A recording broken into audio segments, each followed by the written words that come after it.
Assalamualaikum warahmatullahi wabarakatuh.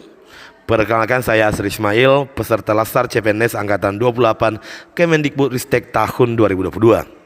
Saya akan memaparkan sejumlah pemahaman yang saya peroleh setelah menerima materi tentang bela negara. Agenda pembelajaran tersebut sebenarnya membekali saya sebagai peserta dengan pemahaman wawasan kebangsaan melalui pemaknaan nilai-nilai bela negara.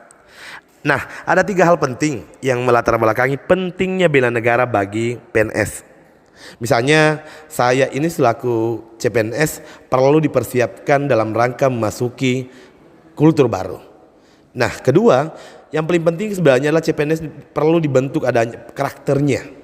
Dan ketiga, kami ini sebagai CPNS dituntut menunjukkan perilaku kinerja berkualitas, beretika atas dasar nilai kebangsaan. Sebelum lebih jauh, kita perlu memahami dulu 5 dasar bela negara. Yang pertama itu adalah cinta tanah air, sadar berbangsa dan bernegara, setia pada Pancasila, dan rela berkorban untuk bangsa dan negara. Nah, poin terakhir adalah punya kemampuan awal bela negara. Nah, kelima poin ini memiliki keterkaitan yang cukup kuat.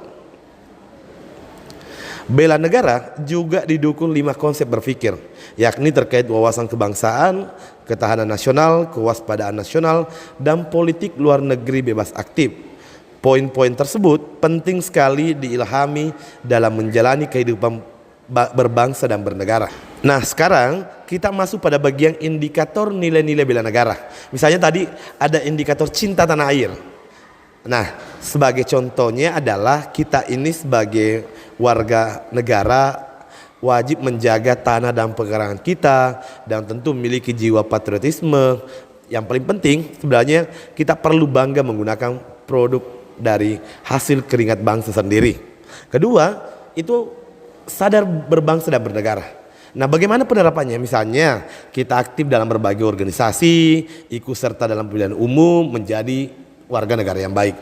Nah, nilai negara yang ketiga adalah setia pada Pancasila. Pada indikator ini kami diminta untuk mengamalkan nilai-nilai Pancasila dalam kehidupan sehari-hari. Nah, keempat itu rela berkorban untuk bangsa dan negara.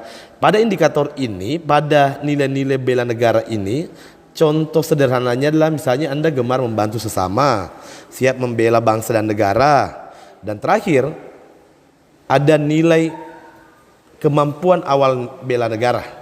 Misalnya senantiasa memelihara jiwa raga, rajin belajar. Nah, sebenarnya itu adalah hal-hal sederhana yang perlu kita lakukan sebagai wujud bela negara yang bisa kita lakukan saat ini. Nah, kalau kita berbicara tentang bela negara, ada 3 hal yang harus dipahami secara seksama, yakni wawasan kebangsaan, analisis isu kontemporer, dan kesiapsiagaan. Kalau berbicara tentang wawasan kebangsaan itu sangat terkait dengan cara pandang kita yang dilandasi dengan kesadaran diri sebagai warga negara. Misalnya meliputi analisis intelijen dasar atau kita mengikuti bagaimana perilaku atau bagaimana model analisis intelijen dasar. Kemudian hal ini penting untuk pengumpulan keterangan yang akan sangat berguna dalam berbagai permasalahan yang sering terjadi di lingkungan birokrasi, baik permasalahan yang sifatnya internal maupun eksternal. Nah, pada bagian analisis isu kontemporer itu bisa digambarkan dalam berbagai kondisi yang aktual, semisal tentang korupsi, narkoba, terorisme, sampai pada cybercrime. Dalam menganalisis isu diperlukan sejumlah modal seperti modal intelektual, emosional, hingga modal kesehatan. Karena kalau tidak paripurna modal ini tidak bisa juga kita melakukan analisis. Tentu diharapkan menggunakan pendekatan teknik analisis tertentu. Nah, terakhir, apakah Anda sudah siap untuk bela negara? Saya mengajak Anda memulai bela negara dengan melakukan hal-hal sederhana di lingkungan Anda masing-masing. Terima kasih atas perhatiannya. Assalamualaikum warahmatullahi wabarakatuh.